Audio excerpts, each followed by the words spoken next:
మన ఆంధ్రప్రదేశ్ రాష్ట్రంలో మరి ప్రజలందరూ కూడా ఎప్పుడు అని చెప్పి ఎదురు చూస్తున్నటువంటి తరుణం మరి నిన్న ఆగస్టు 15వ తారీఖు నుంచి మరి రాష్ట్ర ముఖ్యమంత్రి నారా చంద్రబాబు నాయుడు గారు మరి పవన్ కళ్యాణ్ గారు అదేవిధంగా బీజేపీ నాయకులందరూ కూడా తలపెట్టినటువంటి మంచి కార్యక్రమం 5 రూపాయలకే భోజనం. ఇది అన్న క్యాంటీన్ల ద్వారా నందమూరి తారక రామారావు గారి పేరు మీద మరి కార్యక్రమం చేపట్టడం జరిగింది.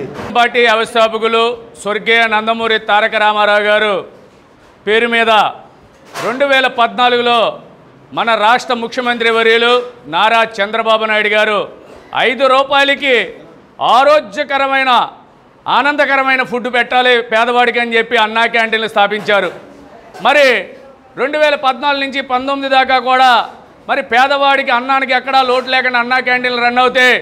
ఈ సైకో ముఖ్యమంత్రి జగన్మోహన్ రెడ్డి 2019లో అధికారంలోకి వచ్చాక మరి అన్నా క్యాంటీన్లు బ్రాండ్ చేసి వాటిని సచివాలయాల కింద ఆడుకుంటూ మరి పేదవాడి నోటిగాడు కూడి తీసేశాడు. పుట్టినరోజు సందర్భంగా 400 మందికి 5 రూపాయలకి టోకెన్స్ అనేది తీసేసి అయినా మిగతా పేదవాళ్ళకి 5 రూపాయలు కూడా లేకుండా ఉచితంగా ఈ రోజున ఆ మనవడి పుట్టినరోజుకు సందర్భంగా మరి ఈ రోజున ఇక్కడ కార్యక్రమం చేపట్టడం జరిగింది. పుట్టినరోజులు పెళ్లి రోజులు అనేది ఏమైనా చేసుకున్నప్పుడు ఏమైనా సందర్భాలు బట్టి ఈ అన్నాకి కూడా